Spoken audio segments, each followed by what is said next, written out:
So differentiate in three areas.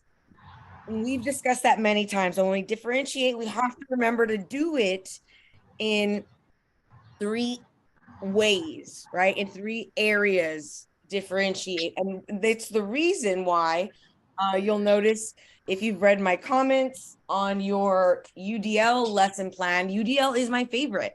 It is my favorite because it on purpose, the design of it, multiple means of representation, multiple means of action, multiple means of product or representation. So it's my favorite because it forces you to differentiate. It not forces you, but it really drives your differentiation in a very meaningful way, where the other lesson plans do not do that. So you have to be, yourself overly, if you're using the other ones, be very mindful to differentiate, because the universal design for learning is just inherently built that way, um, because it's meant to be flexible and to take into consideration diversity and theory. For content, student choice is one way we might differentiate, like allowing students to choose their research topics or essay prompts. As teachers, we need to keep our eyes on the prize. In other words, we have to keep asking ourselves, what are the main learning objectives? One day, my students were writing an argument essay about what would be the worst natural disaster to experience. John's head was down on the desk. He was not doing anything.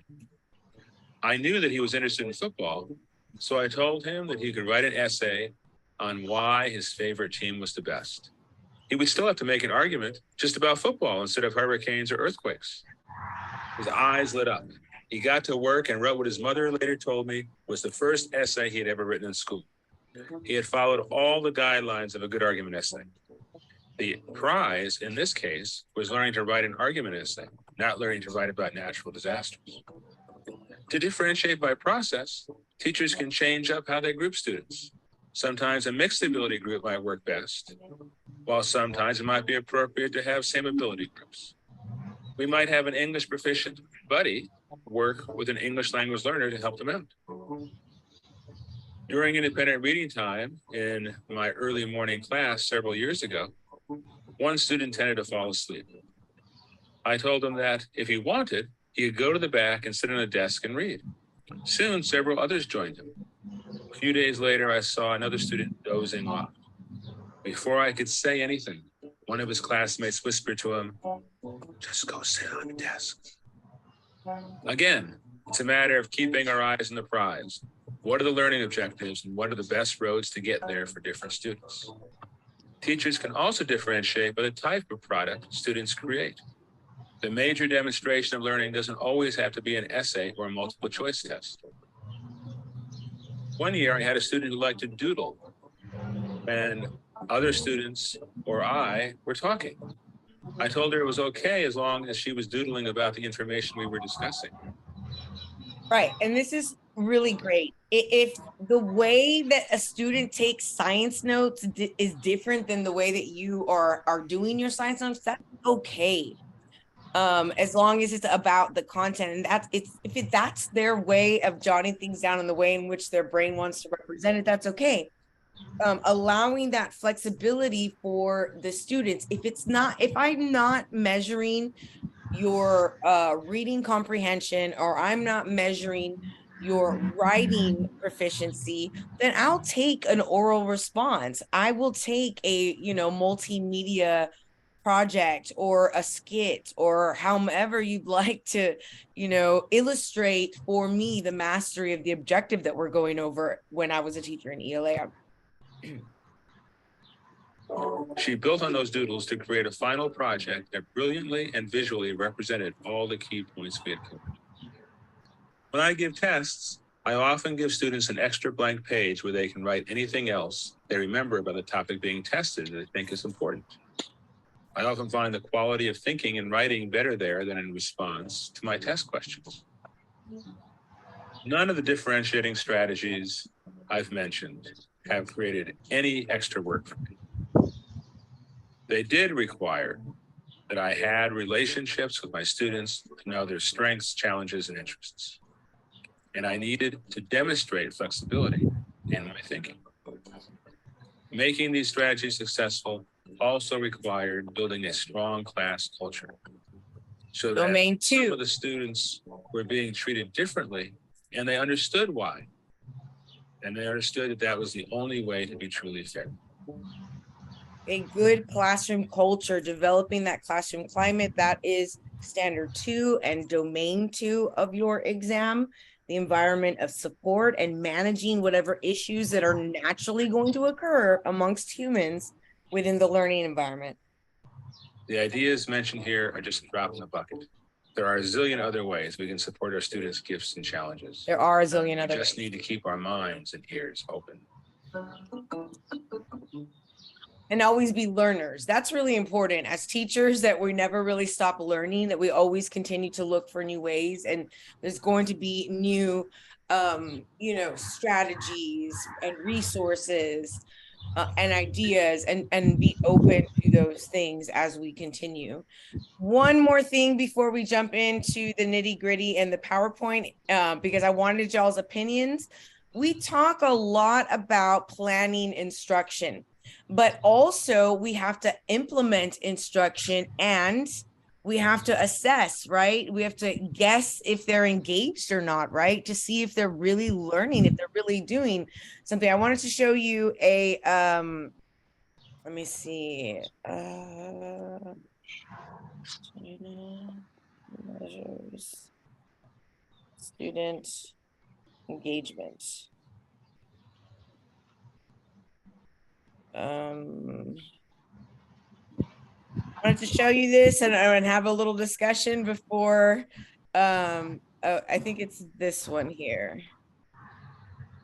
Spectrum Business is the so when we have to assess a student, I want you to just think about how this might help us and how this might hurt in the classrooms if this was available to us. This is in development in China. And I when my son told me about it, I did not think it was true. But then I knew I had to show you guys. Way for your business to stay connected. Get fast, reliable internet speeds. Get Spectrum Business Connect for call. 红色是表示你的专注力显示的很高。 Teachers at this primary school in China 蓝色是走神了， know exactly when someone isn't paying attention. 白色就是你可能跟网络还没有连接好。 These headbands measure each student's level of concentration. The information is then directly sent to the teacher's computer and to parents. China has big plans to become a global leader in artificial intelligence. It has enabled a cashless economy where people make purchases with their faces. A giant network of surveillance cameras with facial recognition helps police monitor citizens. Meanwhile, some schools offer glimpses of what the future of high-tech education in the country might look like. Classrooms have robots that analyze students' health and engagement levels. Students wear uniforms with chips that track their locations. There are even surveillance cameras that monitor how often students check their phones or yawn during classes. These gadgets have alarmed Chinese netizens. But schools say it wasn't hard for them getting parental consent to enroll kids into what is one of the world's largest experiments in AI education, a program that's supposed to boost students' grades while also feeding powerful algorithms. 为了就是国家的这个研究呀、发展呀，我觉得是没有问题的。 The government has poured billions of dollars into the project, bringing together tech giants, startups, and schools. We got exclusive access to a primary school a few hours outside of Shanghai. See firsthand how AI tech is being used in the classroom. For this 5th grade class, the day begins with putting on a brainwave sensing gadget. Students then practice meditating. 现在想象我的眉心有一点柔和的光芒散发。 The device is made in China and has 3 electrodes, 2 behind the ears and 1 on the forehead. These sensors pick up electrical signals sent by neurons in the brain. The neural data is then sent in real time to the teacher's computer. So while students are solving math problems, a teacher can quickly find out who's paying attention and who's not. 说明这段时间他是有点在那走神的。A report is then generated that shows how well the class was paying attention. It even details each student's concentration level at 10-minute intervals. It's then sent to a chat group for parents. 就是他可以看到每个人的评分。The reports are detailed, but whether these devices really work and what they exactly measure isn't as clear. We were curious if the headbands could actually measure concentration, so one of our reporters tried on the device.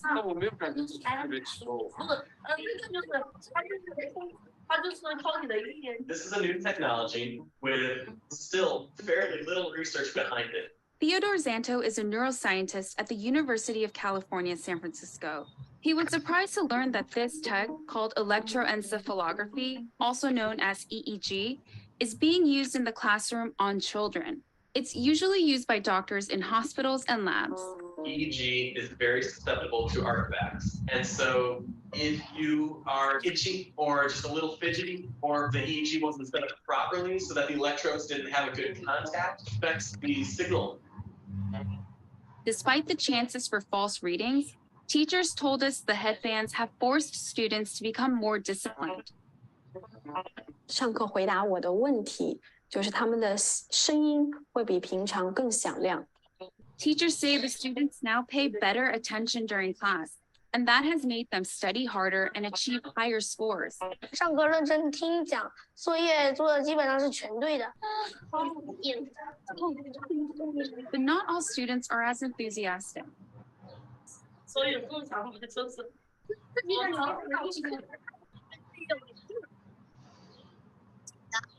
This fifth grader, whom we caught dozing off in class, told us his parents punish him for low attention scores. And that kind of data adds a new kind of pressure for students. 想啊，如果在一次考试全班人都考了95分以上，就你考了一个85，你会不会感觉你有一Companies we interviewed said the data can go to government-funded research projects. We spoke to parents who were unclear about where the data ended up, and they didn't seem to care too much. Santos says there's likely no privacy protection at all. In a classroom, if you're trying to make an assessment of an individual student, you really can't anonymize it. Experts and citizens alike are sounding alarms about various aspects of the country's huge push into artificial intelligence. These classrooms are laboratories for future generations. And while these new tools may potentially help some 200 million students raise their grades, just how this all works out won't be apparent until they become adult citizens. Thoughts? What are our thoughts?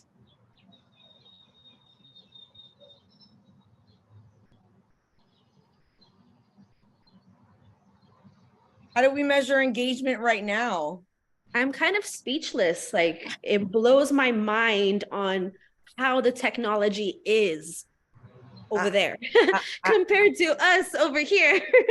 I don't know. I'm speechless. Yeah, I mean, the parents get a 10-minute by 10 update on students' attention span. I mean, like, those poor children, when they get home, they're like, what, you know, look at this during this 10-minute interval and this 10 minute, like, I can't think of a worse thing for a student, me personally.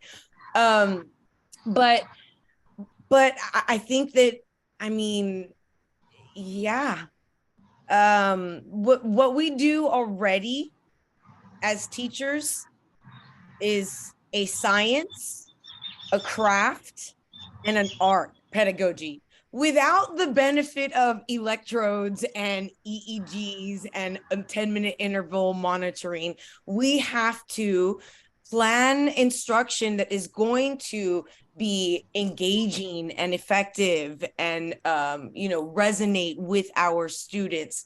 Assess them at regular intervals. So not electrodes assessing their attention spans and their levels of concentration, but rather us continuously planning poignant questions, activities, and other ways for us to collect data for us to make the assessment that they're engaged, that they are retaining, that, you know, that they are progressing.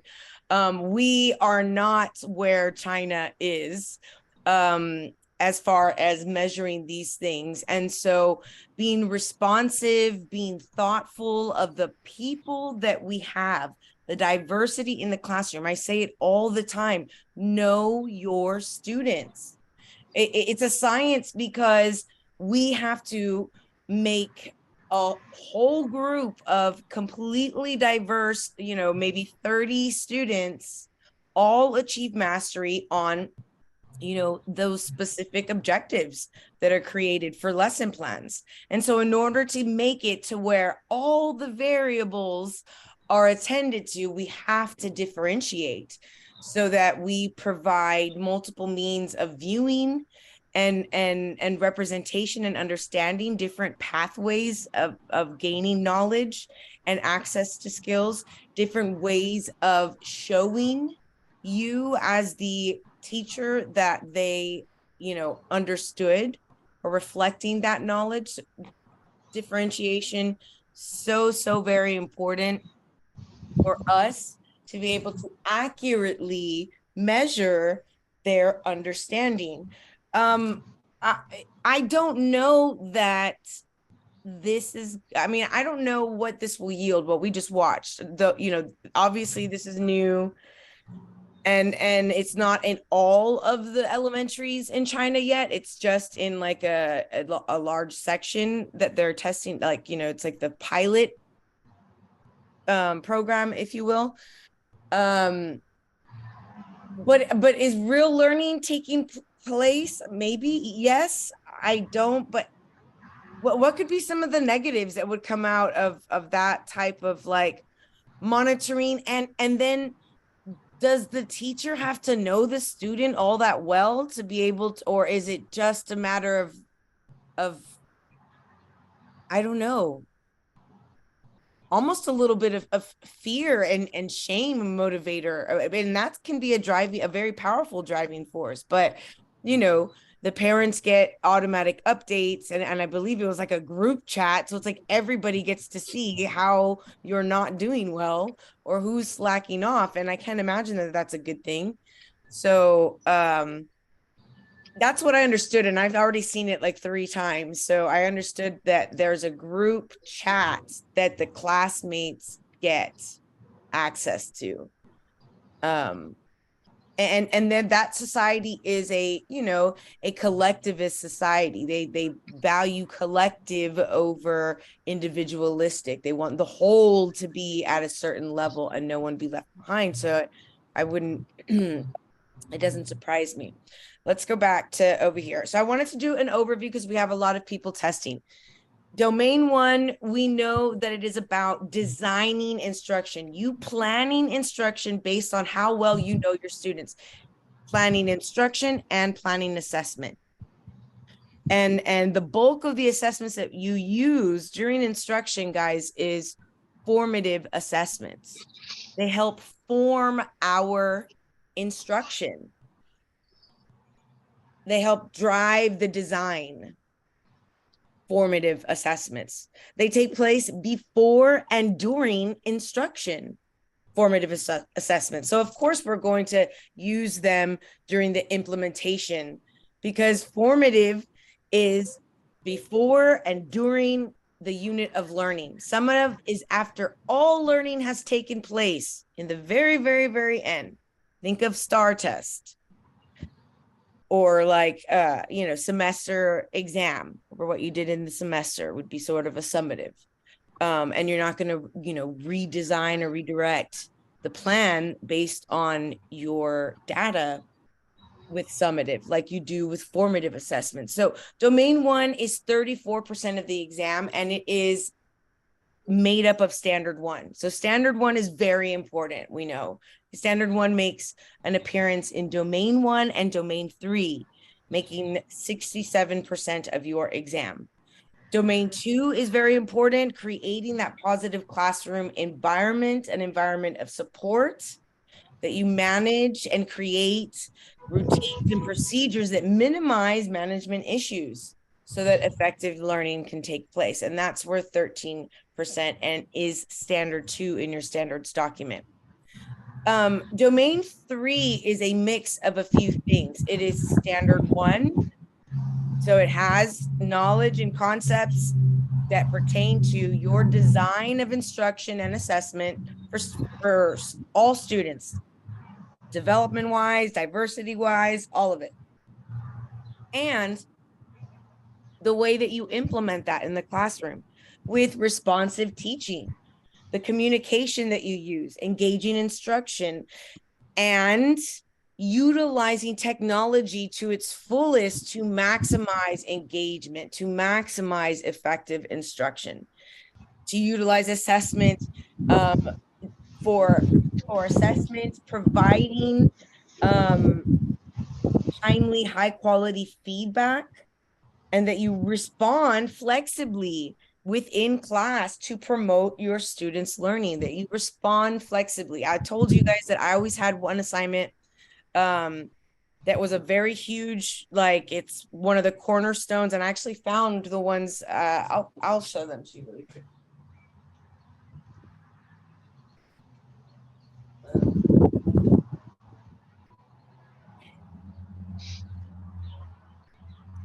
So I'm going to stop my share really quickly and just show you guys. So hello everyone. Here is my my DJ, and this we would put together in the beginning of the school year. This is where they would bring in pictures, they bring in quotes, and they had to have particular things in there, and we utilized it all year long. It's where we put our you know, foldables, our notes, our lots of different stuff, some of their writings, different things that we did in the classroom we put in here, and I would, you know, check it periodically. And so it's a very large grade in my class. It's a grade all the time. It's from the beginning of the year when I get to know you and when I start assessing, you know, your understanding of not your understanding, your proficiency in listening, speaking, reading, and writing skills in the beginning of the school year. But one student asked me if they could do so they did one, and they did this assignment where they I got to know who they were, but then as we were doing like the notes part of it and this part, he asked, because he had an iPad and that was the first year that students could use them in the classroom, asked if he could create a digital dialectical journal, if that would be okay. And just like the man in the video that we watched regarding differentiation, I said, as long as it has all of the things that the DJ has, and, you know, that's fine. And it was brilliant. He blew me away like every 6 weeks. It was nuts. Just, hold on, guys. Let me just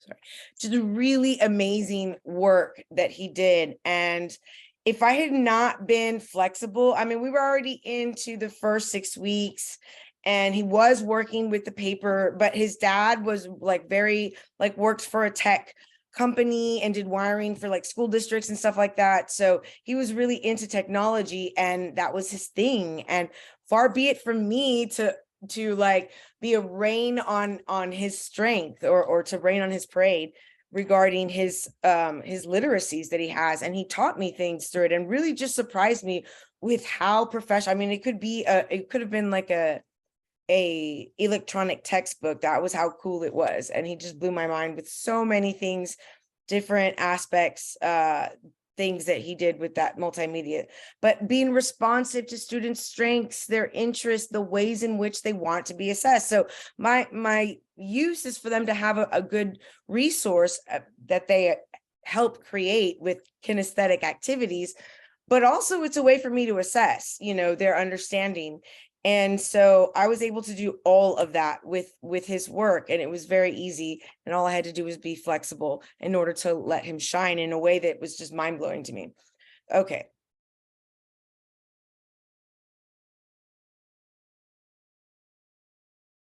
So, and then you have domain 4, which is about our professional roles and responsibilities, like the legality of it. Family and what we need to know about family rights, how we need to collaborate with families, involving them in the child's instruction, in their progress, communicating effectively with them, you know. And then what we discussed before, that you should be always learning as a teacher. There's never going to be a point where you finish learning new strategies.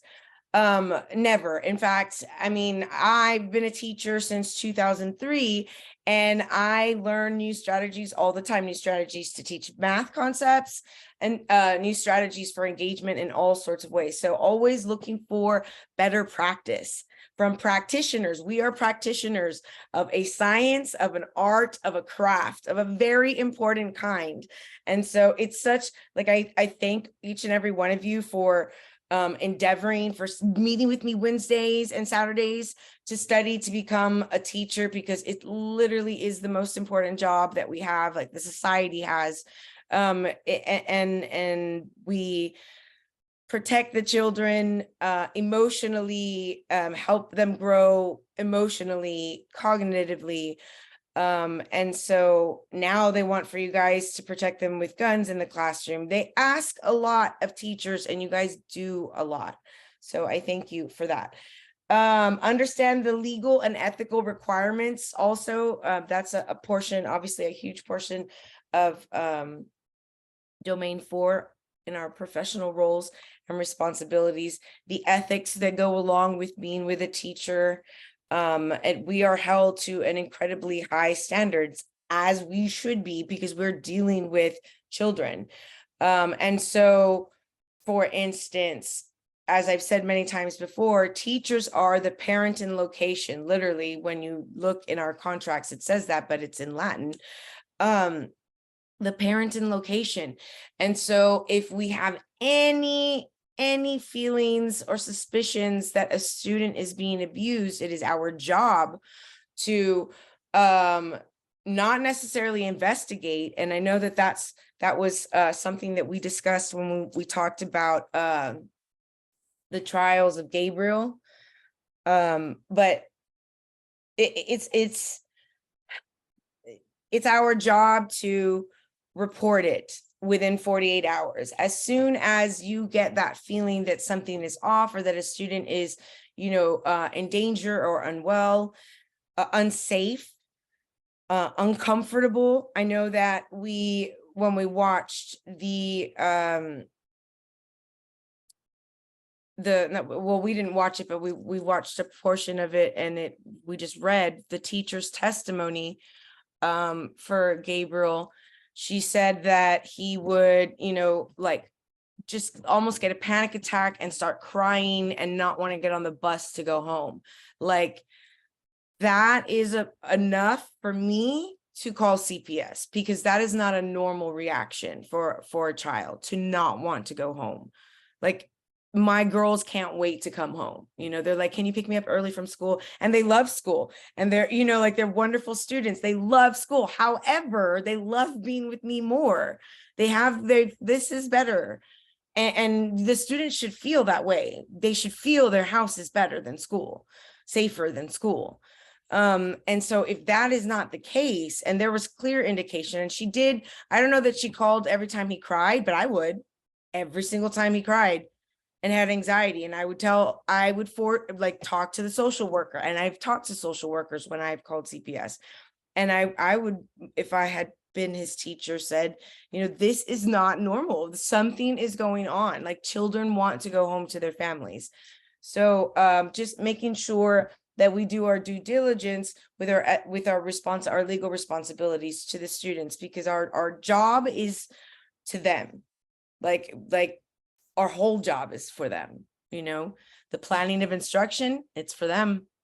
Creating a positive classroom environment, for them still. And they deserve it. They deserve a learning experience that is fun, that is safe, that is engaging, that is, like, free of cruelty from adults and from children. They deserve that. And it's our job to provide it for them. And so many teachers have for decades and decades and decades, you know, with very little limited resources. So for the purposes of this exam, because I've been blending reality and PPR talk, please remember that this is a best case scenario, perfect world, utopia ISD, you know, utopia high school, utopia middle school, utopia elementary, where you have all the support, you have all the resources, everything that should theoretically happen. Best practice, if everything goes the way it should, is going to happen here. So there's not going to be any negative or overtly or leaving people out or not having enough resources or having to change an activity or an assignment that is engaging because some people can't afford or don't have access to the technology. That would never happen here. And a lot of times, especially interns that are already in the classroom, because this exam is meant, you know, it's made by a business. It's not made by scholars or anything like that who are like trying to help you so that you could be better learners or teachers. Like, no, there is a business. And if you take it more than once, then they get money, more money. So it behooves them to do a good job of providing you with answer choices that look good, that are wrong, that happen in real life, but are not best practice. So do not fall for that. In theory, in the perfect world scenario, theoretically, this is what should happen when you're teaching and supporting early child development in the classroom or instruction for early child. So we talked about teaching. What is pedagogy? Pedagogy is just a lot, guys. It really is. It's pretty cool when you do it and it goes right and the students feel like they learned, achieved something. It's like very, very amazing. You're a scientist, you are an artist, and you are a craftsman of human, because pedagogy is a science of teaching, research, and applying research-informed decision-making towards a goal. It's a craft.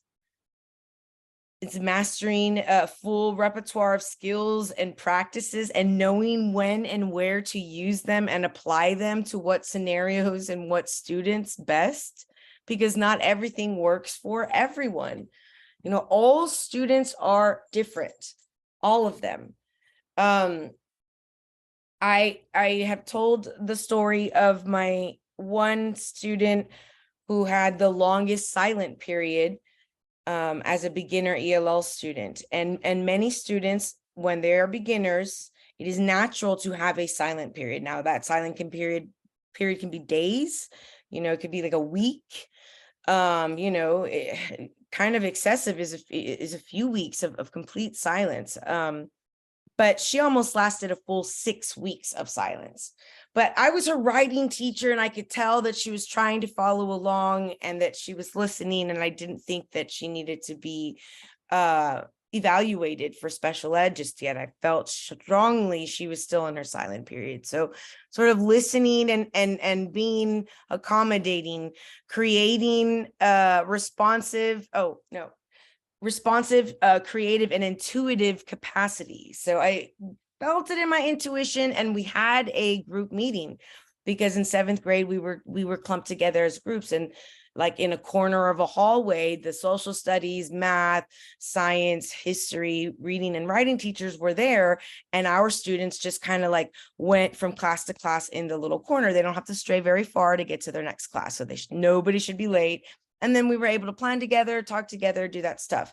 And so we discussed for sure during our planning, students that were ELLs and ways, you know, their progress.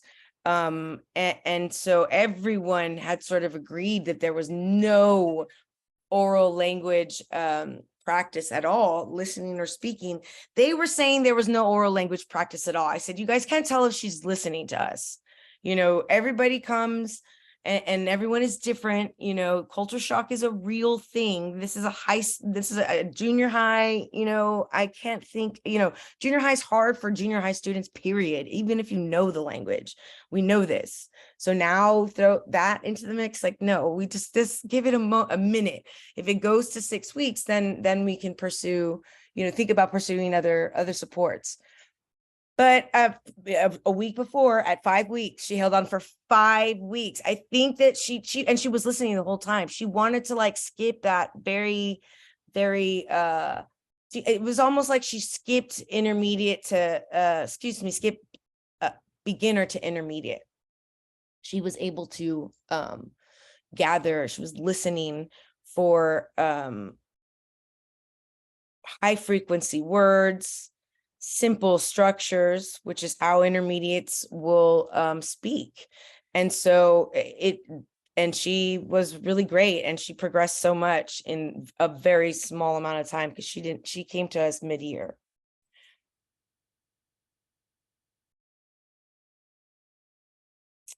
Okay, dealing in the science of humans, knowing human growth and development theories, knowing diversity, knowing science and research-based practices for instruction. So with diversity, we have to think of students as far as their skills. What skills are they coming to me? Proficiency levels in language. You know, my student that was a technology student, I almost feel like it's a teaching fail that I didn't suggest it for him. That, you know what I'm saying? Like that I didn't go to him and say, I know, Emilio, I know you love technology. Why don't you do your DJ? Like I feel like it's a teaching fail on my part, because I knew he was really into technology. But, you know, sometimes because we're old and we think we know it all, you sort of like underestimate. I didn't think that he could do what he did. And man, he knew he could do what he did. And I'm glad that he had the agency and like the courage to ask to do that alternative assignment. Not a lot of students would, which is why we need to provide opportunities. We need to provide it on our end to where they don't have to ask for it. So knowing their skills, interests, if they're 504, bilingual, special ed, different cultures that they might belong to, GT, socioeconomic level, RTI. It doesn't require accommodation, and it's going to be subject to change, you know, all the time, as far as, you know, every year, every class period. You can't do one lesson and say, well, I'm done for all my 6 class periods. There has to be some differentiation where there's going to be different combinations of kids. But maybe if you plan so like masterfully with the universal design for learning, which actually you can, and it'll make your life simpler, you'll have to do less adjustments, you know, class period wise. If you use something that really takes into consideration all of those 3 different areas: process, representation, product. Human growth and development theories, that you must understand the human growth and development processes and apply that knowledge to the way that you plan instruction, to the way that you plan ongoing assessments. And remember, the bulk of our assessments sounds so like fancy, like, ooh, like the what is it called that you take to get into college? The SATs. Like, assessment is just measurement, data collection. You collecting data on how instruction went. And sometimes that data is going to come in the form of like a multiple choice question, but that's not even where you find the best data, to be honest with you. Not at all. So I wanted to bring your attention, before we move on to the next one. Oh, here it is. My son is learning to code. Isn't that fun?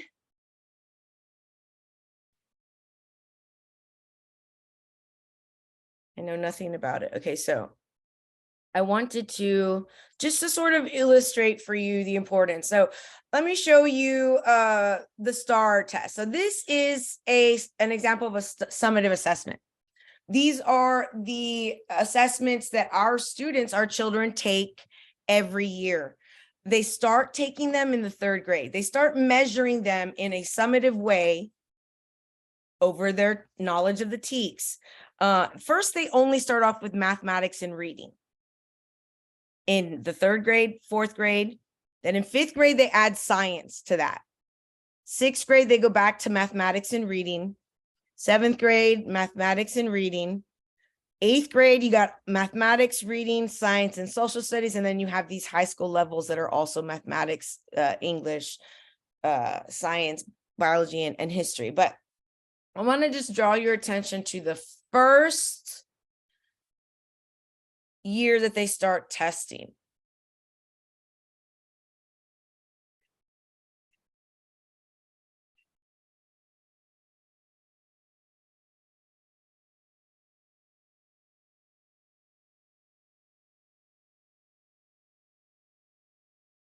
This is a question. On the 3rd grade STAR exam for 3rd graders, think of 3rd graders. What age group is like 3rd grade?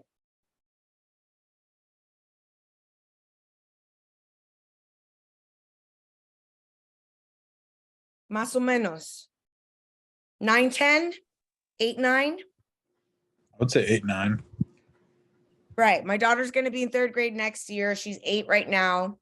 She'll be 9 on September 11th. So she is going to have to take this exam like this next year. Now you'll notice that the math is not super hard, right?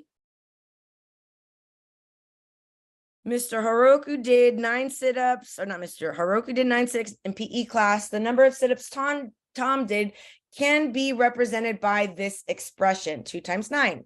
Which statement is true? Now let's look at the answer choices. Tom did 2 times as many sit-ups as Haroku. Haroku did 2 times as many sit-ups as Tom. Tom did 2 more sit-ups than Haroku. Haroku did 2 more sit-ups than Tom. Now, I want you to think about classes in the 3rd grade. I want for you to think about ELL students who have to take this exam on grade level.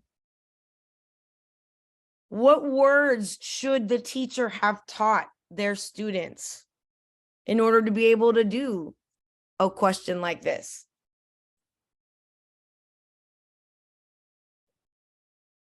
What kind of academic? As many, more? For sure. What else? Mr. Barnes, can you see something Right. that? Times, this is Ms. Ramos, times, how many times or more than the other person? Mm-hmm. It also says how many Tom did, not Haruko or Haruko. The 2 times 9 is how many Tom did. So that's going to be like something different, right? Differences? Yeah, that would be like the difference between F and G. Yeah, I believe so. But how confusing would this be for ELL students?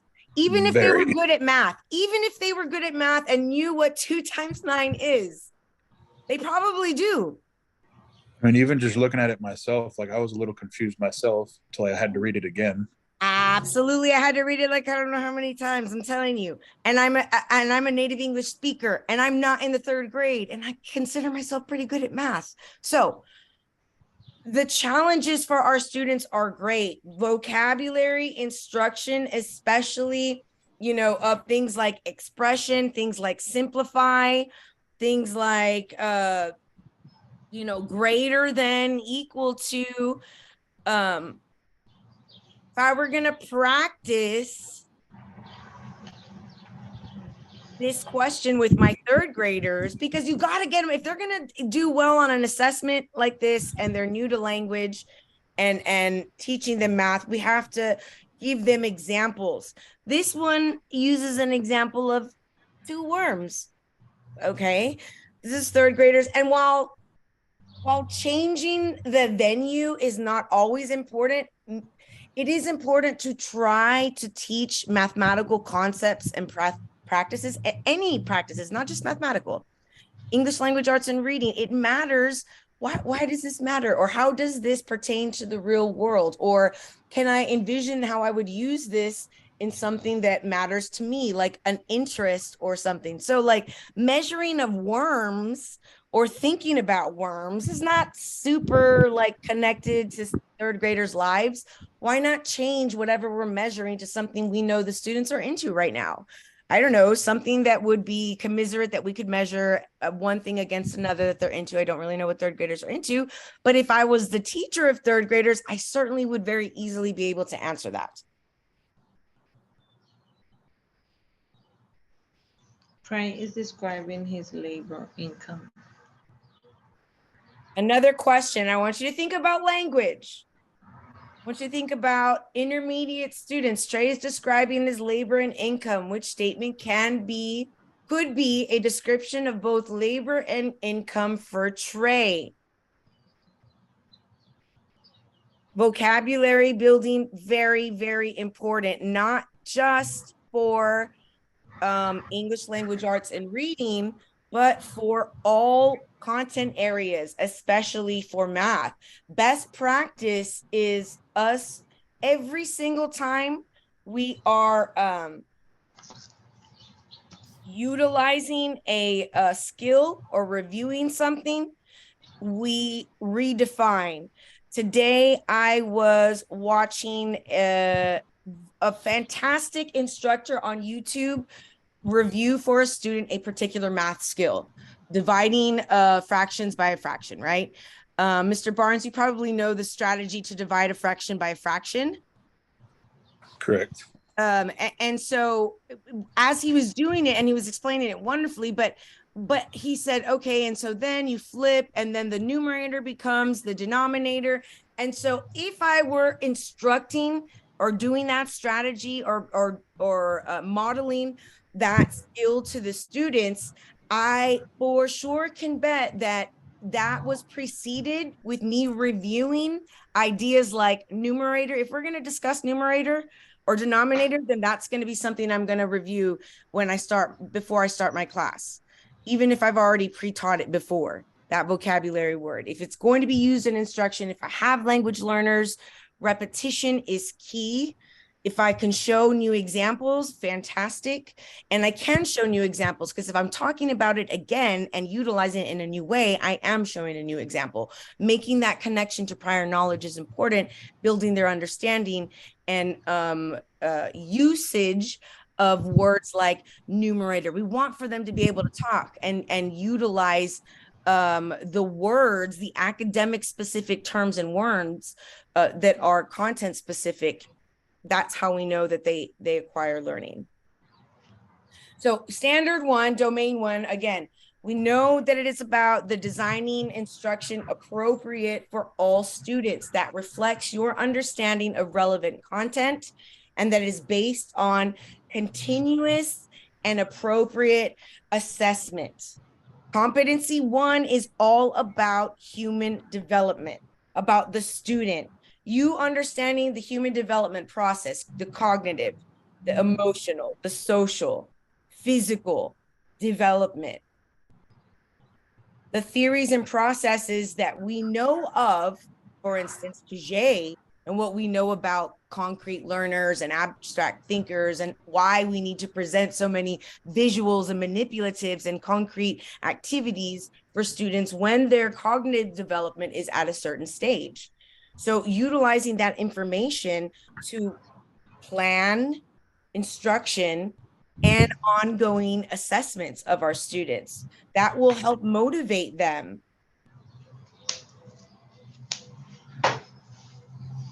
And we also are responsible to their developmental needs and their characteristics. So, for instance, if our students have really low socio-emotional skills, it behooves us to increase them. Just it doesn't matter that we are the theater teacher or the writing teacher or the math teacher. If you're seeing, man, the students are having difficulty,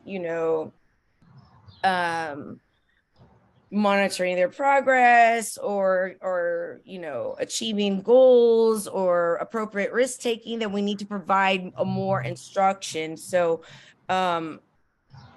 making sure that we are attending to all of their developmental needs.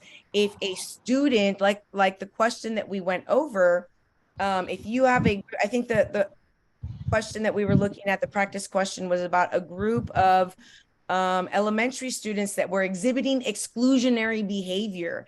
And one of the answer choices was you only talking to the ones that were being bullied. But that's not only your job. Your job is not only to make the kids that were being bullied feel safe and secure. It's also to get the bulliers to, kind of cut the crap, to learn that that's not okay. That people, need to be aware of our emotions and control them. And social emotional learning helps us engage with people in healthy ways that is, beneficial for all and helps us all grow. So competency 1 is all about that. Competency 2 is all about diversity. The teacher understanding student diversity and knowing how to plan learning experiences and design appropriate assessments. And remember, again, appropriate assessments doesn't mean you're making all these quizzes. You just have questions at different intervals, checkpoints at different intervals through your lesson, that you don't wait until the end of your lesson period at the, when they're leaving, the end of 45 minutes, and you take an exit ticket, and that is your measurement of understanding. No, you should have little checkpoints and little areas and different things and markers that show different tasks, listening, speaking, reading, and writing tasks that you can assess for understanding. You will be practicing language, and you will be providing multiple means for them to represent. So promoting all students' learning. Promotion of all students' learning. It is their learning experience. We are just lucky enough to be part of it, and nothing feels more gratifying than having a child come and say, you know what, you were my favorite teacher. Like and as an adult, when they come back and tell you that, when they tell you that when they're little, I mean, it's meaningful. And a lot of kids, unfortunately, in the world that we live in today, their parents are overworked or over distracted, and or both. And so the teacher really plays an important role, a stable sounding board where we're going to work and get into the nitty gritty, but you are safe here and valuable always. Competency 3 is about the teacher understanding procedures for designing effective and coherent instruction, utilizing the TEKS to create objectives, learning objectives, and ways to assess them. Again, an assessment is not just a test. Ways for you to measure your objective. And if you're a rock star teacher, then your lessons, they don't just have academic learning objectives, they also have language objectives where you have a listening, speaking, reading, and writing task every single time. Because as you just saw in math, it's really important that the kids have a high reading comprehension, and oral language proficiency is the first step in getting that. Practice with the language. Practice talking, practice reading, practice writing those content specific ideas. Even ideas about labor and profit. Based on that question that we just saw that third grader was assessed on, somebody better taught what labor and profit was, because they sure asked, they didn't define it there. So they have to have that knowledge, and we have to provide it for them. Competency 4 in domain 1 is all about the teacher understanding the learning processes and factors that impact student learning, and you demonstrating knowledge, demonstrating that particular knowledge by planning, adjusting, engaging instruction, and data collection, appropriate assessment, continuous appropriate assessment, because we can't be responsive teachers if we are not gathering data.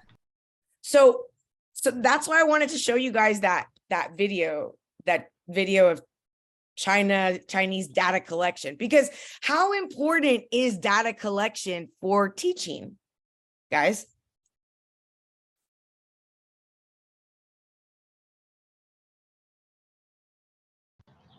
That is very important because that way the teacher knows what needs she has in every student. Exactly. So it's very, very, there you go. Yep, that's right, Ricardo. Yeah. It guides your instructions in the period. Absolutely. It guides our instruction. It helps us know, is this working? Is this not working? What other things supports do I need? What do I need to revisit? Data collection is really important. Think of teaching as yin and yang, and the white part, or the yin is the instruction and the yang is the assessment, and we need both. And assessments aren't always fun for the students, but they don't have to be not fun. They really don't.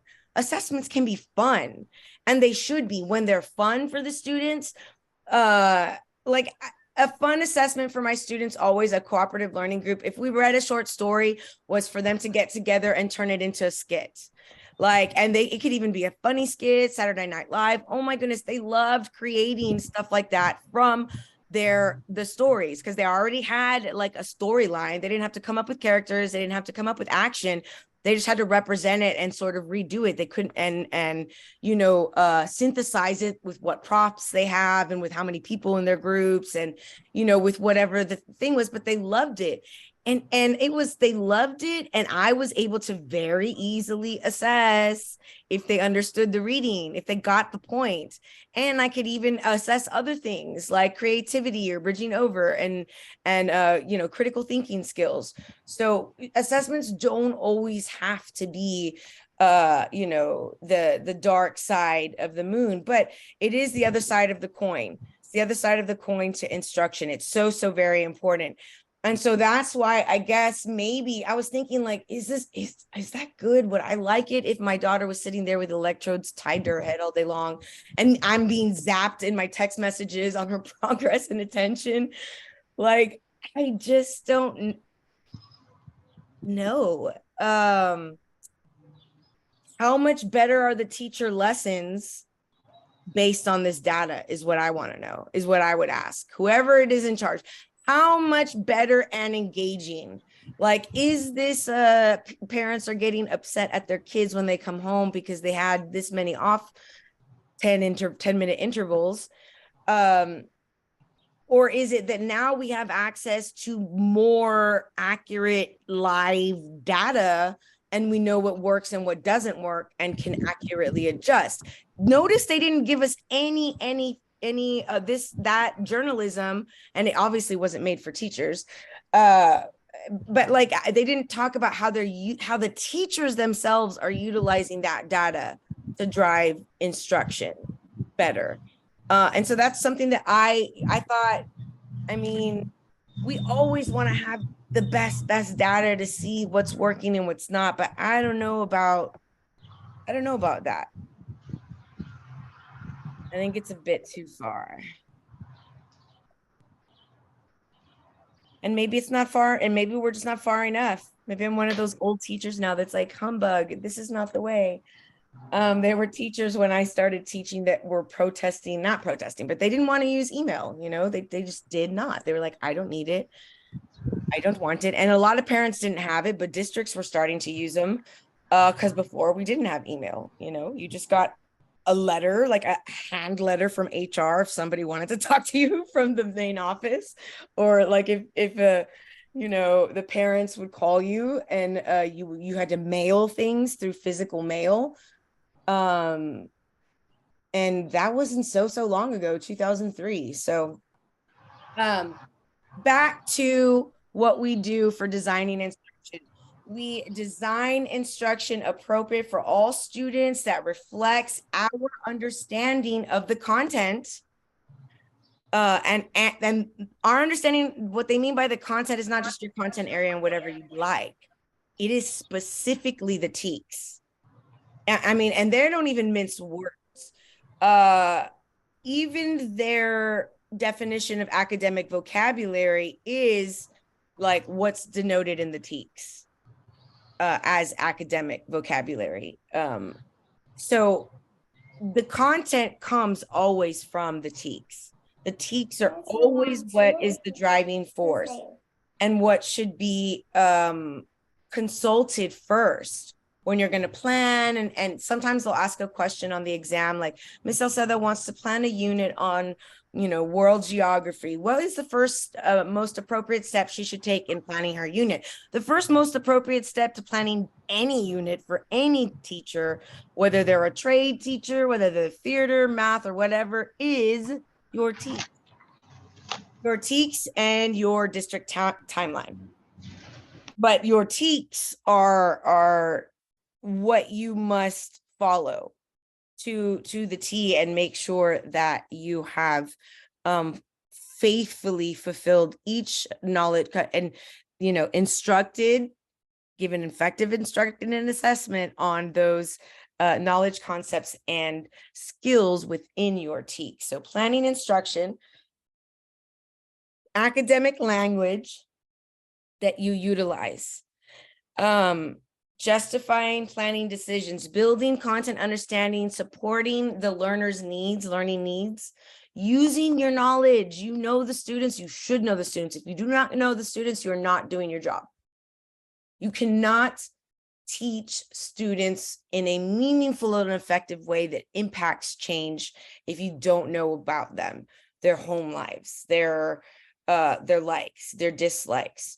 So if you have a difficult student, I encourage you to get to know them better, to have more conversations. Start by just talking, not about academic specific stuff, but about you stuff.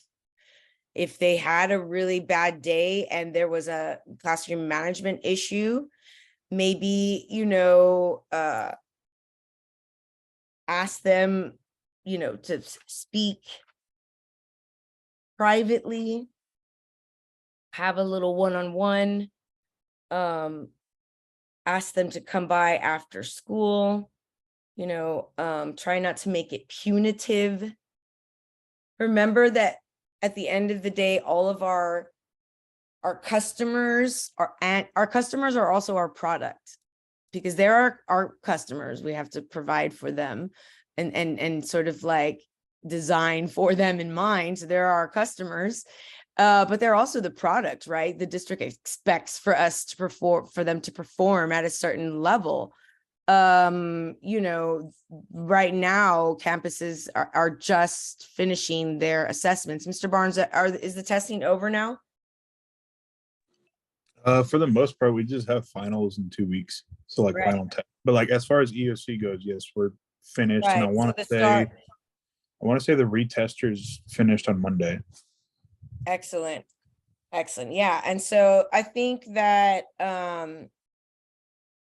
what will remain is in the summer, they have also retesters that failed and need it for graduation requirements, if I'm not mistaken. But the students just had to take these tests, and it's very nerve-wracking, as we saw the language in third grade.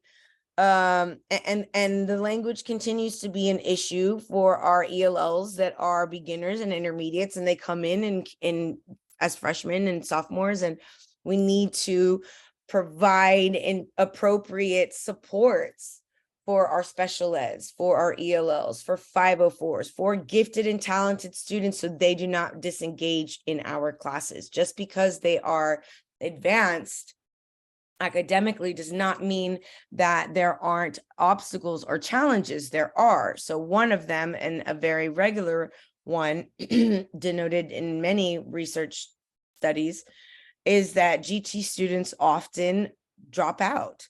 because they get bored. It's not that they are, and you'll see a lot of like sort of startups and billionaires become, I mean, that were sometimes dropouts, but there are brilliant people who just can't handle being there and formulaic and just like like, what are we doing? This give me more. What is the connection? And so making sure that we're always trying to connect our instruction and the content knowledge to everyday lives, to reality for them, so that they're learning in contents and it's relevant to their lives.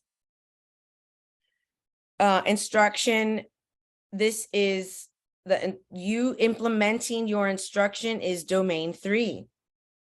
You utilizing communication, which is competency 7, all about communication. You understanding and applying principles and strategies for better communicating in the learning environment effectively in your classroom. Varied teaching and learning contexts, varied teaching and communication contexts for your students to engage in with you and with their peers.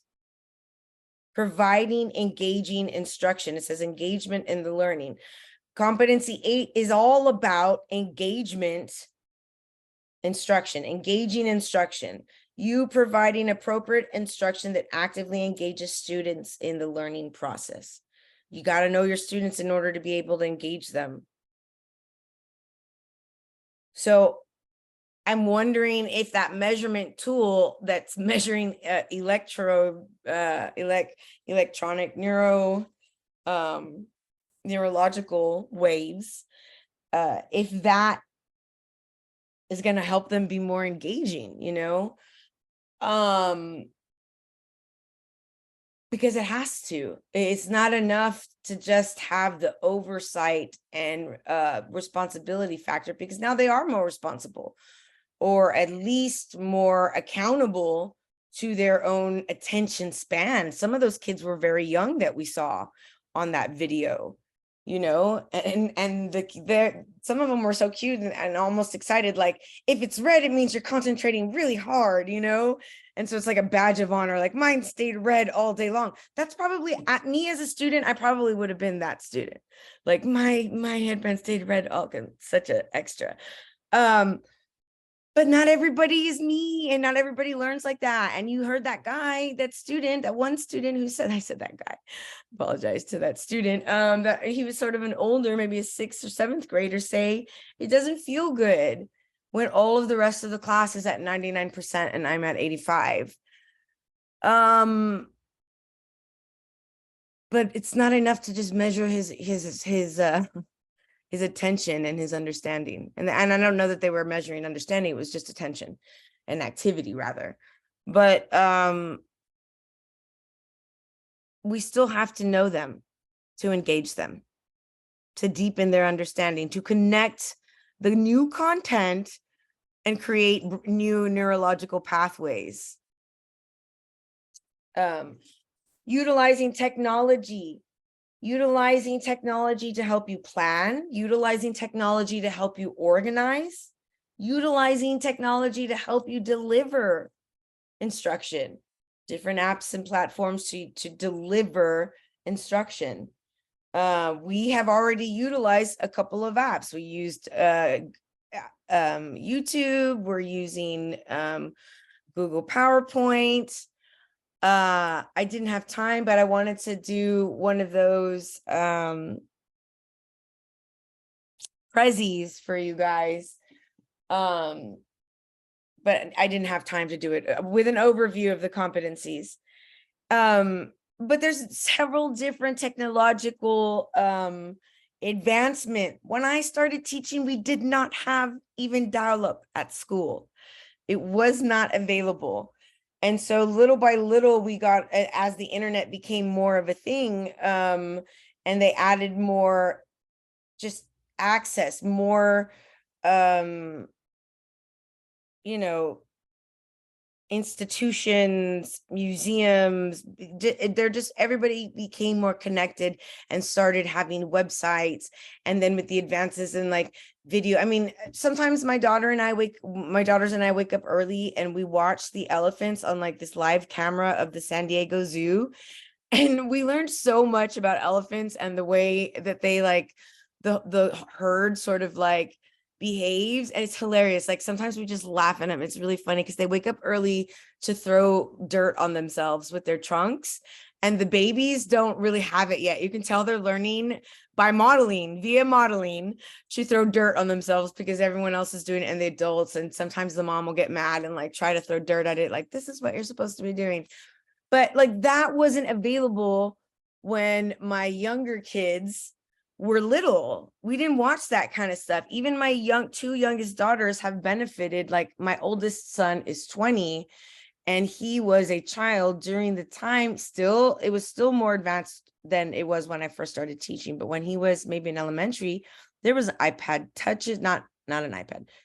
It was invented while he was in elementary, but an iPod touch and apps became a thing, where apps were not a thing when I was in school or even when I started teaching. So there's a lot of advancement, and there's no reason for us not to have creative and illustrative ways to connect content, materials, ideas, examples, connections during our instructions to make our stuff be more engaging, to resonate more with the kids.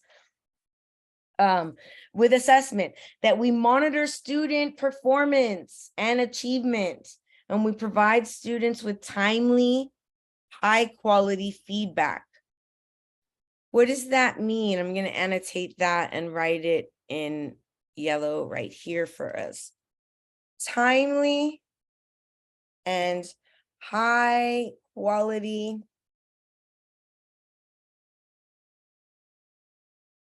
feedback. Remember, I tell you the exam is about words and phrases. And so timely and high quality feedback, those are words and phrases. What do they mean? What does it mean to do this? We know that domain 3 is about responsive instruction and teaching, providing timely and high quality feedback. What does that mean in layman's terms? I just put timely and high quality feedback. What does timely mean? What do they mean by timely? When we're in instruction, maybe something like short notice. Right, like right then and there. In a time frame. Right, I'm right there in class. I walked around. I saw that while they were dividing, speaking about math, dividing a fraction by a fraction, that they forgot one of the steps and that they're doing all of their practice questions wrong. I'm not going to wait for them to turn it in. They're got practice and then give them a 7, you missed 7 out of 10 or whatever. Right then and there, I'm going to say, hey, what's up, John? Let's take a look at it. Let's review. What are the steps? What did we talk about? And say them for us. Mr. Torres and Mr. Barnes, I saw that you guys were talking about it and you had it. What are the steps? And so you would right then and there. That is responsive feedback. It's high quality because you're reteaching on the spot, identifying the area of weakness and allowing students to address it. Yeah, it's no problem if you have to leave early. I totally understand. Trust me, guys, you don't even know the couple of weeks that I've had have been crazy. My daughters have been sick nonstop. It's been nuts. And I have been sick as a result of it. So I'm go take care of yourself. Those of you that are testing soon, please remember to use your strategies. Every single Texas exam, above all, no matter what kind of exam it is, whether it's a math test, whether it's the reading test, whether it's a theater, it is a critical reading test. You have to pay attention to the words and phrases. What are you supposed to do? What is the question really asking you? What things are important in the scenario about the students? What things are important about the diversity? What did they tell me about diversity? What did they tell me about content or TEKS? What did they tell me about the students, you know, preferences, learning styles? What did they tell me about the environment or activity in the environment? You know, we know that in order to create an effective classroom environment, you have to have procedures and routines. Even for our ELL students, it's not just early child and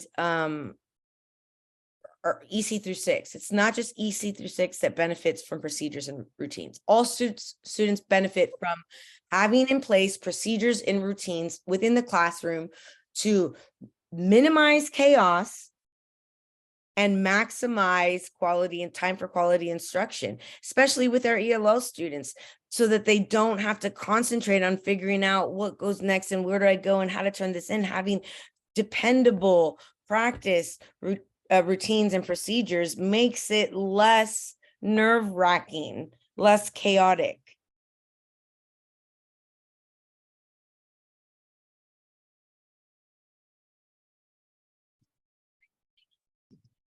High quality is specific.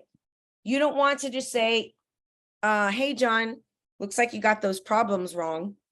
That's not high quality feedback. Or like you did, you know, I would check 3 through 7. That's not high quality feedback. High quality feedback is you have forgotten a step in the process in some of those. And then reviewing it. You're not specifically even telling them what step that was missed, but identifying that with specificity, how change can be made for mastery is high quality. And so high quality feedback can be constructive in the way that you say that you know, I think you've forgotten a step in questions 3 through 10.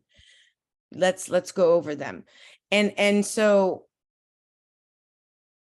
that's sort of constructive high quality feedback, but it can also be positive high quality feedback, which is good for, especially take for instance a PE class, and it's in elementary and the students are doing a particular skill, practicing a particular skill, and one student or groups of students are doing well, and you're saying, oh, excellent follow through, Ophelia, excellent follow through. That's important because other students are able to watch them, and very often do watch their peers as they are participating or doing their skills, demonstrating their skills in PE. By pointing out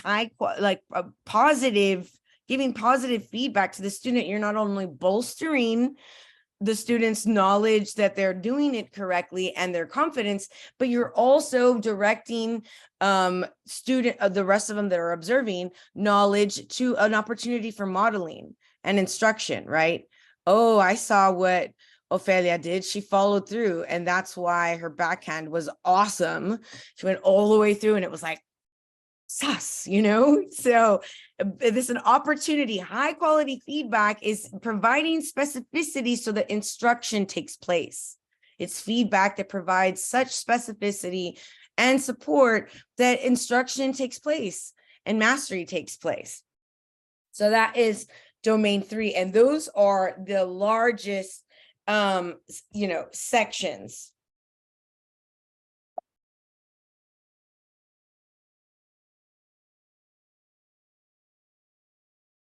Oh, sorry, guys. I just closed it out. Why would I do that? Okay.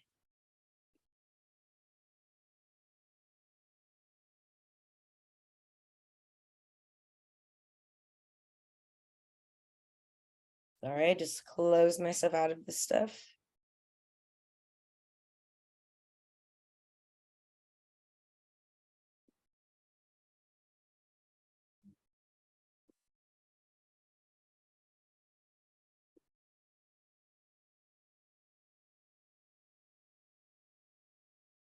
We were looking at this last time.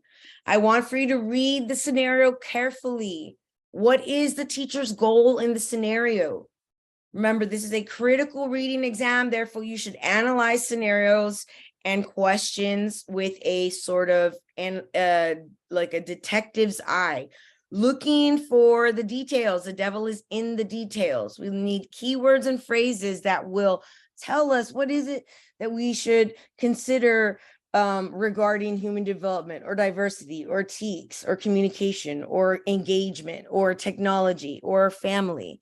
What is it that we should take into consideration as best practice based on science and theory in order to give the most appropriate response? And when you see the word most appropriate, most beneficial, most whatever, you should say to yourself, this one is going to be a devil in the detail situation, because it will be, because likely they've given you more than one appropriate response. One is more appropriate based on the specifics, based on the goal in the scenario, based on the key words and phrases that are there. What age group or grade level?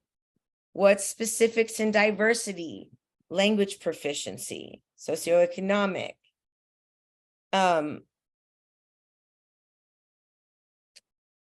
What time markers, temporal markers, the flow of the lesson cycle before the lesson begins, during the lesson, after the lesson has taken place. We do different things, different strategies, different activities, focus on different things at different times in the lesson cycle. So when they tell you before Miss Sauceda begins her unit on dinosaurs, she wants to measure her students. So this is before I'm beginning. So and it might ask, what is the most appropriate assessment? Well, what kind of assessment would be appropriate before you take place? It's not going to be a detailed test over different types of dinosaurs and the time periods they existed. Like, that would be inappropriate. We're barely just starting. They're all going to do bad. So reading time markers, first, second, third, fourth, fifth, before, during, after.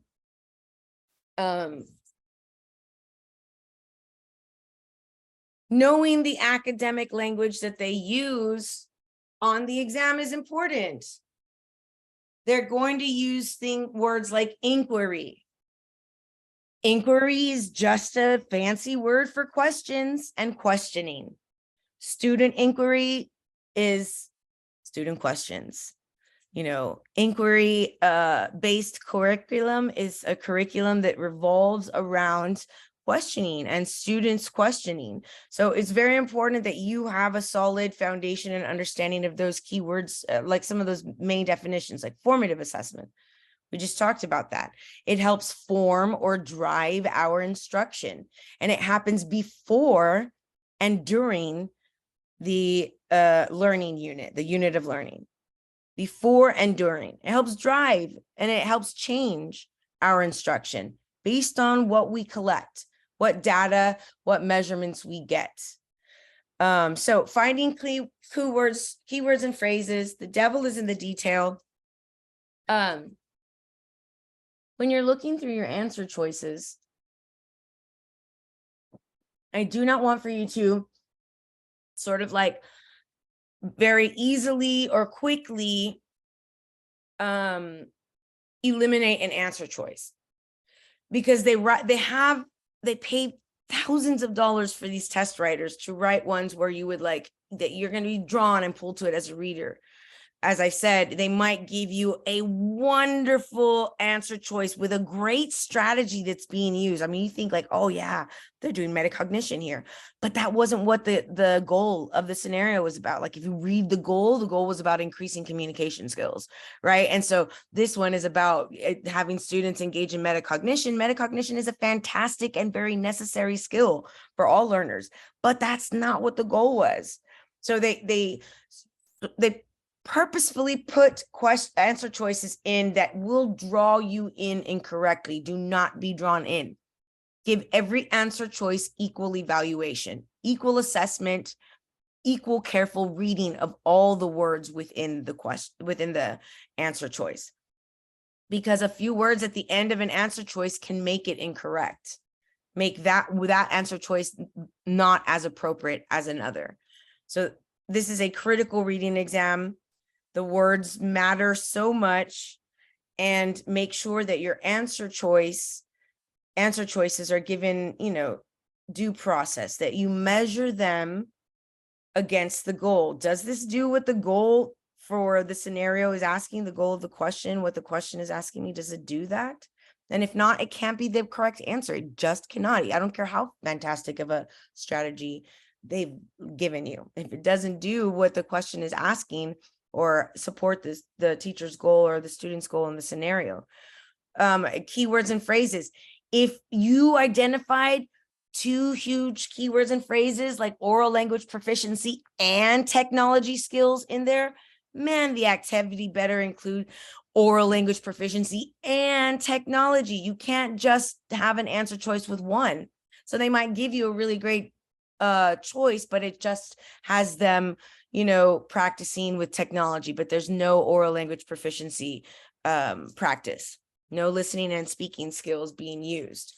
So you have to really be like a detective. Look for your keywords and phrases and make sure that your answer choice attends to them fully. This is one of the questions that we looked at last time, dealing with competency 1, human development. And I noticed a lot of my students have recently been telling me that there's a lot of early child questions regarding development and instruction, right? How we would, support early child students, those in elementary, with instruction and assessment. This one is about middle ages, because it's not, while the test is right now focusing on early child, and that's very important, we also have things going on with middle school children. That's why I said, when I was in my meeting with my 7th grade team, and they wanted to recommend our student for services, I know how weird and awkward and embarrassing junior high can be in 7th grade specifically. So, and girls, as a girl, and based on what I know of how they feel confidence wise, how they feel about wanting to express their opinion and not being able to, I was like, just give her a little time for her silent period. We have to respect their silent period and never force them. So let's take a look at this one. What is the question asking? What is the goal in the question? What keywords and phrases do we see? And we went over this one last time, but when I want to review it for others, because I don't want for you to especially those of you that have never attended before, not know what I mean about identifying keywords and phrases and paying attention to those things. So during a parent-teacher conference, the parents of middle school student comments that their 11-year-old son, Ralph, is much more argumentative than he was a year ago. Ralph is becoming more vocal and his opinions when they differ from others. An important point for the teacher to make in response is that students making the transition into early adolescence typically demonstrate. So what keywords and phrases are important here? What's important for us to consider? Becoming more vocal with his opinion. Right. Becoming more vocal with his opinions.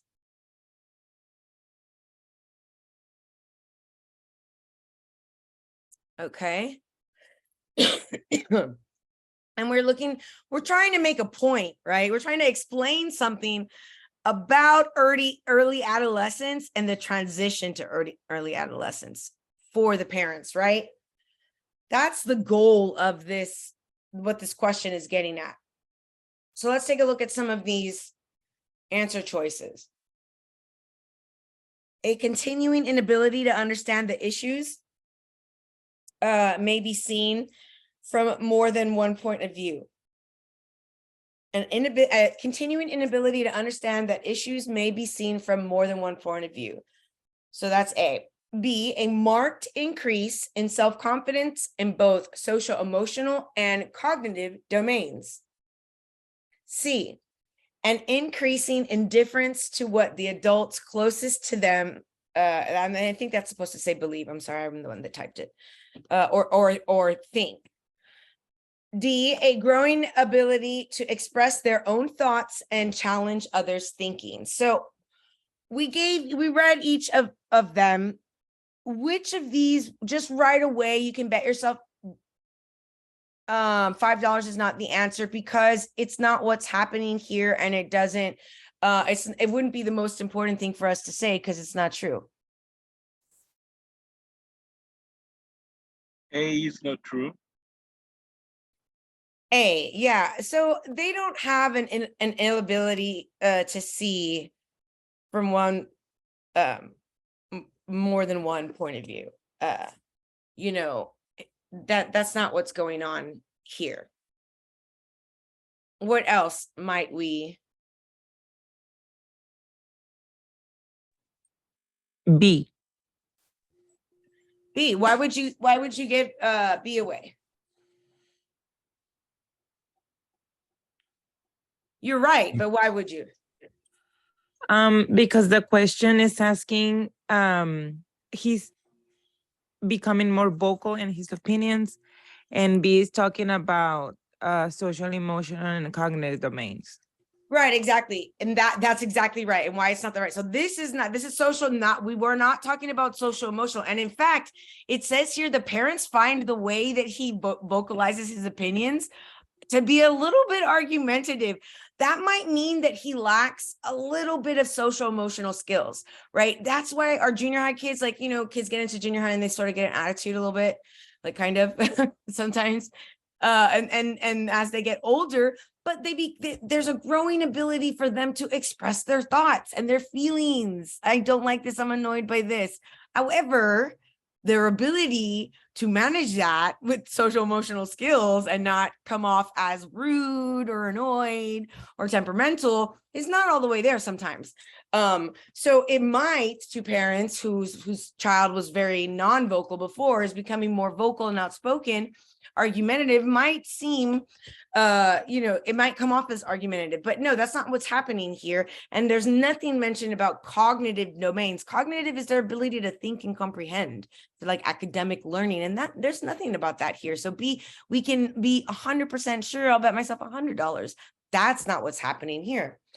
So then we're left with C and D. Actually, most people get stuck between B and D because they think, well, maybe he is increasing social emotional, but look at the words, more vocal with his opinions. And then what's happening in D? Look at how the words are being parroted or reiterated, restated in some way. D is the answer because he's talking about their thoughts. So that he's being vocal about their thoughts. Right. A growing, and here's what is a transition? What does it mean when you transition? You move from one thing or you grow? You move forward. Right. A growing ability to express their own thoughts. And here we have own opinions. And so he is demonstrating, it's totally natural. He's not trying to be argumentative. He is growing his ability to express his own thoughts and to challenge other perspectives, other thinkings and sometimes because they're only in middle school, they don't have all the social emotional skills to do it without coming off as argumentative, right? Or sort of like snotty, but they're not trying to be. They are literally burgeoning and growing this ability within themselves. Good work, guys. Let me see.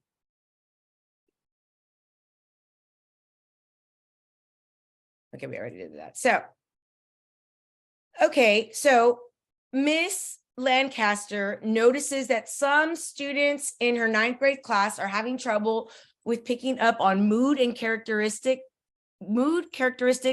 emotions, and intentions of students around them during literature discussions. Which of the following instructional activities is the most effective way to foster interpersonal intelligence in a high school English class? Okay, what keywords and phrases? What is the goal here? Let us analyze and assess mindfully our question. Give it to me, guys. What things should I highlight? 9th grade class. 9th graders. Thank you. Anytime there's an age group and grade level, it's not always the case that it's going to be, but like it's like 95% of the time it's important. So, mood, characteristics, and emotions. Yeah, mood, characteristics, emotions, and intention of the students around them. And so, and what other thing do you see? What do I always tell you guys about time markers? And we have during literature discussions. What else? What's the goal? What's the goal here for the teacher?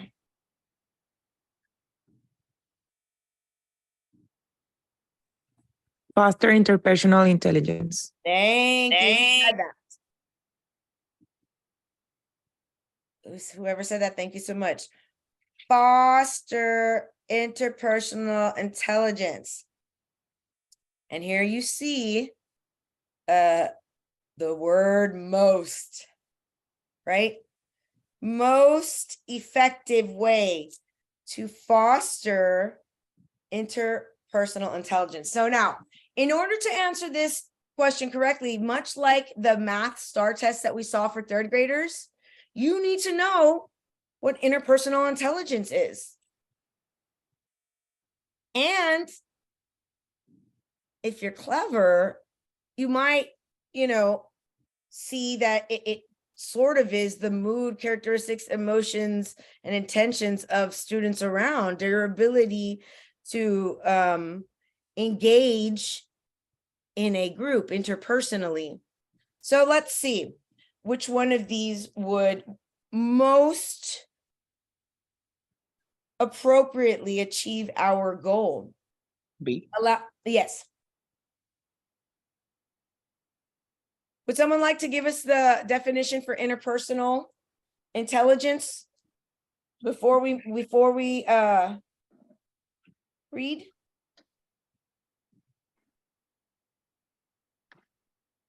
The interpersonal intelligence.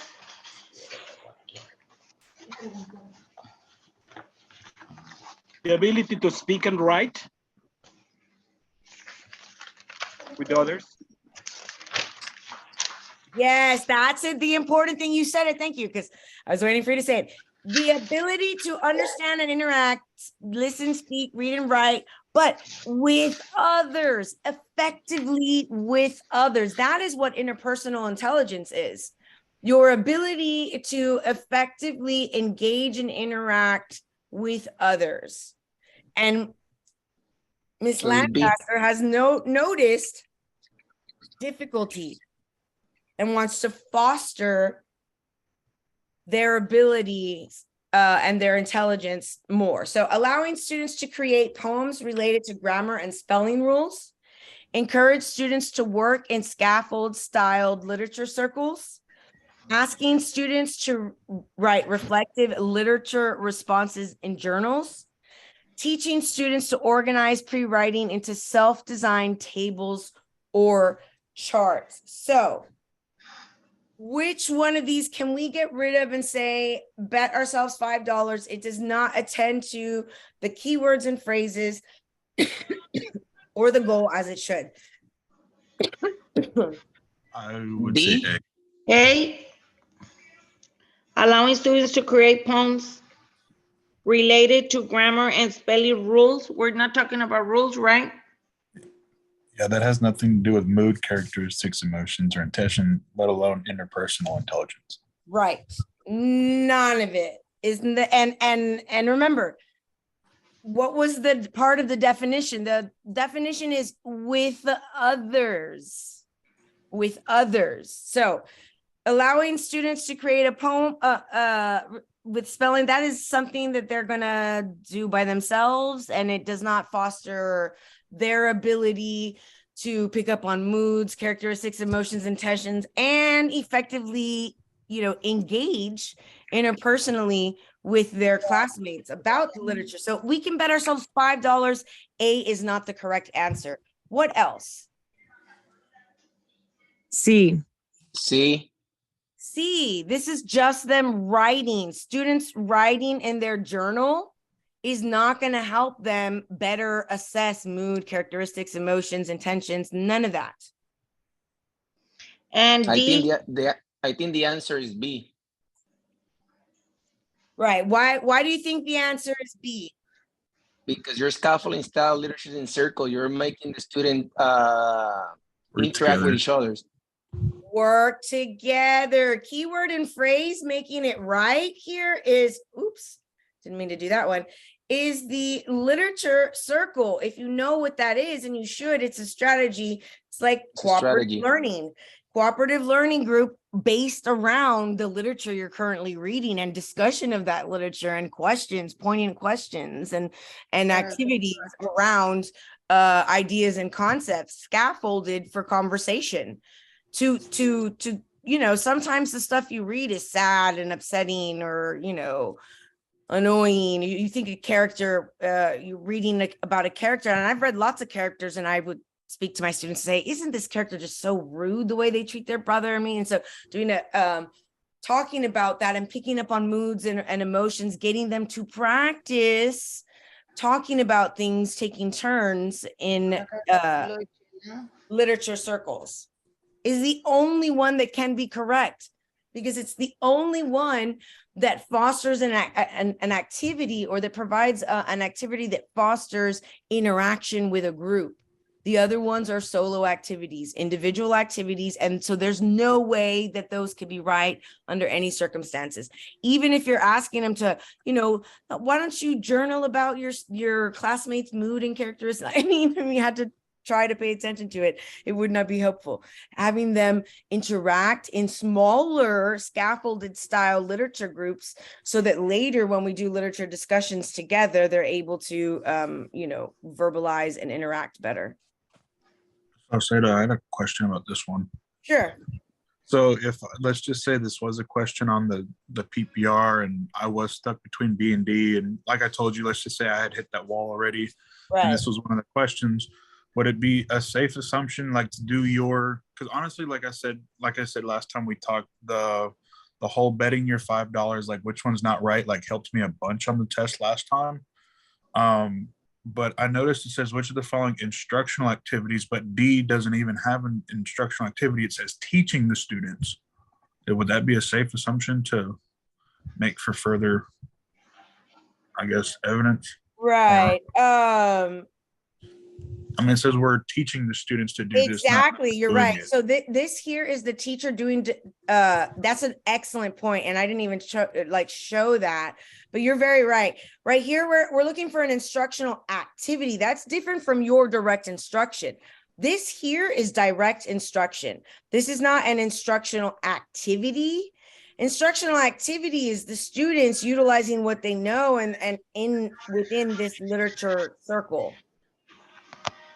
So it is safe to make that assumption on the test if something like this popped up. Absolutely. Also take a look at the verbs as a last resort. If you're stuck between two answer choices, look how much better the beginning verb for B is than D.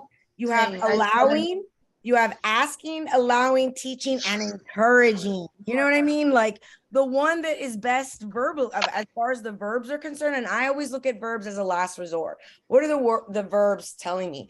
And if the verbs are negative, like separating or minimizing, it's never going to be a negative verb, or it's going to be the most positive. And it was here the most positive, encouraging students to work in scaffold style literature circles, encouraging them to listen, speak, read, and write in these smaller tasks in the literature circles? Ms. Sauceda, those are the kind of scenarios that I experienced in my exam in the PPR. Yes. Everything is very helpful because we do need to have very good knowledge of all of these vocabulary words. Absolutely. Absolutely. Let me see. I'm going to go to a different one. Okay. This one has to do with domain 4. So we have a parent has volunteered to help out regularly in Mr. Arbayo's first grade class. Mr. Arbayo knows that high expectations, school scheduling, and routines are valued by the campus culture. Which of the following steps taken by the teacher would best ensure that the volunteer's presence is helpful rather than disruptive? So this is about your communication as a practitioner and how you interact with the learning community at large. You have volunteers, you have aides, you have other practitioners, other teachers that you interact with, and how best to work with them.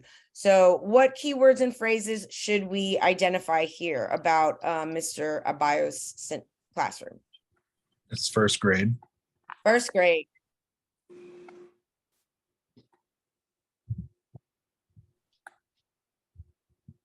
High expectation in school scheduling and routine are valued. Right. High expectations, scheduling, routines.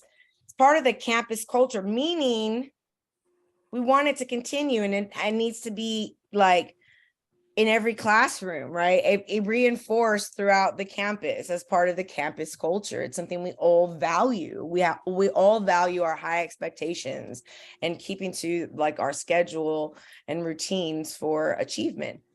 And what is the goal here? What can we say is the goal for the teacher in this scenario? To make sure that basically the volunteer isn't being disruptive at all, more of the opposite, being helpful rather Right. than The goal is we want it to be a productive volunteering experience, productive on both parts, right? You're helping me in my instructional environment, and you feel comfortable as well. So let's take a look. Helpful rather than disruptive. Meet with the volunteer beforehand to discuss the role of the volunteer can play and to review classroom rules and procedures. Tell the students that a volunteer will be present at times in the classroom and ask them to be on their best behavior at those times. Have the volunteer review school-wide student guidelines and policies to become familiar with them. Request the volunteer review the first grade curriculum and begin developing lessons related to the volunteer's own areas of expertise. Now, we have to give all of them due process, but what can we get rid of pretty like confidently? Number D. Thank you. How much studying and time and effort does a teacher have to go into to be able to analyze curriculum and develop lessons? Lots. You guys are doing it right now. It's a lot. So no, we do not ask volunteers. It's not really their job either. Absolutely, it's not their job, and they're not going to be effective. And it's just gonna. It's not their job at all. It's not their job at all. We know how much goes in. It's not the job of the substitute. They probably wouldn't want to be a volunteer afterwards. Absolutely not. Oh my God. Can you imagine not knowing anything and then trying to be effective in the classroom? No, that's no. To me, it would just be awful. So we can really confidently bet ourselves $5 D is not the answer. It's not best practice and it's not going to work. What else? What else is not best practice? Remember, we're looking for best ensure. B. Okay. Why is B wrong? Because you're. Is it enough just to tell our second graders, okay, guys, behave? Will that help the volunteer, or will that encourage or foster the volunteer's helpfulness? Just by telling first graders. To me, the answer is A. Right, and the answer is A. So we're left with 2. You can have them review because they try to trick you with the campus culture business here. Making them think like maybe you need to read the school-wide guidelines and become, but no, that's not what a campus culture is really about. And he tells you high expectations, the scheduling and routines, right? Scheduling routines, rules. So reviewing the procedures, the classroom rules, discussing the role of the volunteer, and your expectations. This is going to be the most effective way to ensure that the volunteer's presence is helpful rather than disruptive, that they know what their role is. They're not going to be here to teach. They're not going to have to teach any lessons. They're going to be there to hand out, or like if a student raises their hand, they can go over to the desk and if you feel you can answer it, you can. If not, you can, let me know and I'll go over, but facilitate their usefulness by defining for them or laying out for them in a discussion. This is where the communication in domain 4 comes from, communicating with all of the resources. We have, in the real world, minimal resources. And so whatever resources we do have need to be taken full advantage of and utilized in a helpful and effective way. And so having conversations is always, always, always best practice. I mean, I guess you could send them with some reading material, but this seems like so cold and they're not even going to get the real feel of the campus culture from reading the student guide, like code of conduct or the guidelines. That's not going to be helpful for understanding the ins and outs, the procedures, the nuance of the campus and its culture. Okay, guys, we're going to end here. Oh, sorry for tonight. I'm so sorry I kept you guys a little bit longer than normal. We went until 8:30, but I wanted to show you those videos. They were, not too long, but I wanted to have that discussion with you and sort of think about where education is headed, all the ways in which we support our students and observe and measure their performance, listening, speaking, reading, and writing about content specific stuff in order to help them achieve their goals, to help better instruct them on content specific stuff, and always try to build other skills as well, social emotional skills, confidence skills, affective skills. So I'll see you guys on Saturday and have more questions. These are actually questions that came from that terrible document that I told you about. And I was able to, maybe about a year ago, type up some of them, but I'll get to typing up more. They're hard to read, but I'll push through for you guys for Saturday.